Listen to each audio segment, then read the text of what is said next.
क्या हमारा देश कभी विश्वगुरु या अखंड भारत था, या ये सिर्फ कहानियों का ही हिस्सा है? हमें देखना होगा 326 बीसी पहले, जब अलेक्जेंडर ने पूरी दुनिया जीतने के सपने के साथ इंडिया पर अटैक करने के लिए आया था। उस समय के फेमस टीचर तक्षशिला के आचार्य चाणक्य इंडिया के सबसे बड़े एम्पायर नंदा डायनेस्टी के राजा धनानंद से मिलने पाटलिपुत्र गए। तो एक्चुअली धनानंद जो था वो एक भोग विलासी अय्याश टाइप आदमी था। तो इसने अपने दरबार में चाणक्य की बातों पर ध्यान नहीं दिया और इसने चाणक्य का इंसल्ट किया और इनको अपने असेंबली से बाहर कर दिया। तो धक्का मारने के क्रम में चाणक्य की चोटी खुल गई। उसके बाद चाणक्य ने कसम खाई कि जब तक नंद वंश का विनाश नहीं हो जाता तब तक वो अपना चोटी नहीं बांधेंगे। फिर चाणक्य को चंद्रगुप्त जैसा साधारण बालक मिलता है जिसे शस्त्र और शास्त्र यानी वेपन्स और नॉलेज दोनों में इसको ट्रेंड करते हैं। और उसके बाद नो आर्मी बनाकर उस समय मेसोडेनिया के राजा सिकंदर और उसके चीफ जनरल सेल्यूकस निकेटर को हराया था। और उसके बाद सेल्यूकस निकेटर की बेटी हेलेना से चंद्रगुप्त का शादी हेलेना से हुआ था। और उसके बाद इन दोनों ने मिलकर पाटलिपुत्र में नंदा डायनेस्टी को हराया और फिर इन दोनों ने मिलकर 322 बीसी में मौर्य एम्पायर को एस्टेब्लिश किया। उस समय इंडिया अफगानिस्तान तक फैला हुआ था। वन फ्लैग के अंदर यानी वन एम्पायर के अंदर ही पूरा देश हुआ करता था और इसी समय अखंड भारत था। मौर्य एम्पायर का जो सिस्टम था उसमें टैक्स सिस्टम और स्पाई नेटवर्क ये काफी ज्यादा एडवांस थी।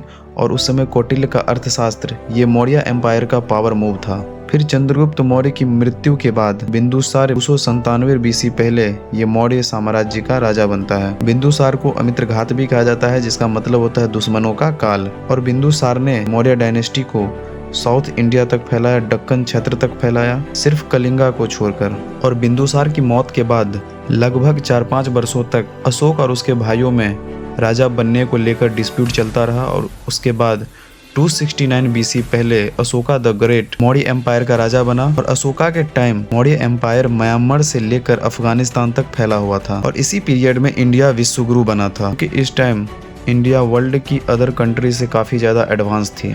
फिर 261 बीसी पहले की वार, कलिंगा वार में अशोक ने देखा युद्ध करने से बहुत सारे लोगों की मौत हो जाती है। और लाखों लाशें देखने के बाद अशोक ने तलवार उठाना बंद कर दिया और उसने बुद्धिज्म को अपनाया। अशोक बुद्धिज्म अपनाने के बाद उन्होंने वार और वायलेंस को छोड़कर उन्होंने पीस और नॉन वायलेंस को अपनाया।